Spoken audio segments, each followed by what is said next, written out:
Hi అండి, ఇవాళ మనం కాకరకాయ పులుసు రెసిపీ చూసుకుందాం. స్టవ్ పై ప్యాన్ పెట్టి కావలసిన ఆయిల్ పోసుకుందాం. ఆయిల్ హీట్ అయింది. జీలకర్ర ఆవాలు,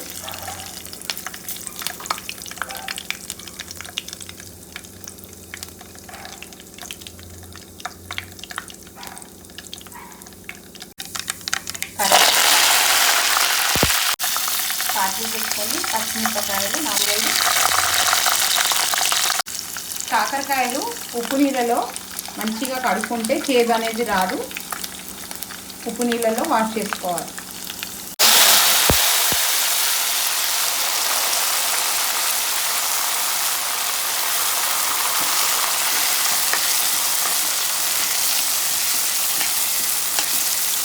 కొంచెం పసుపు, ఉప్పు వేసుకొని కలిపి కొంచెంసేపు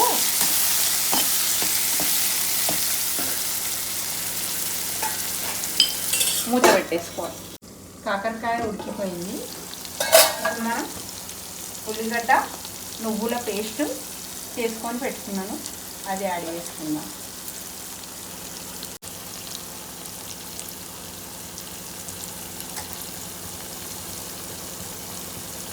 కలుపుకుందాం.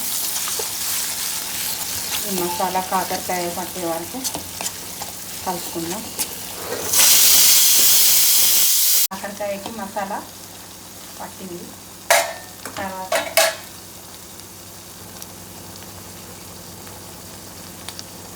కారం పొడి,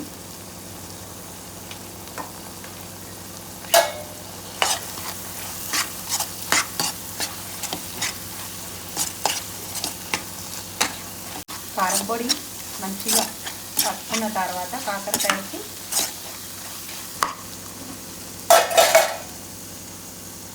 కొంచెం చింతపండు పులుసు వేసుకుందాం.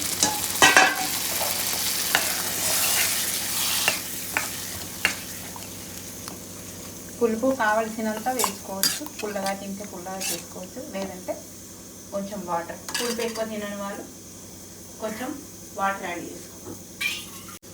పులుపు ఎక్కువ తినని వాళ్ళు వాటర్ యాడ్ చేసుకోవాలి.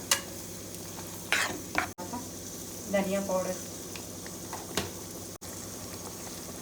జీలకర్ర మెంతుల పౌడర్ ఒకసారి కలుపుకొని ఒక 10 నిమిషాలు లో ఫ్లేమ్లో మూత పెట్టేసుకోవాలి. ఒక 10 నిమిషాలు లో ఫ్లేమ్లో మూత పెట్టేసుకోవాలి.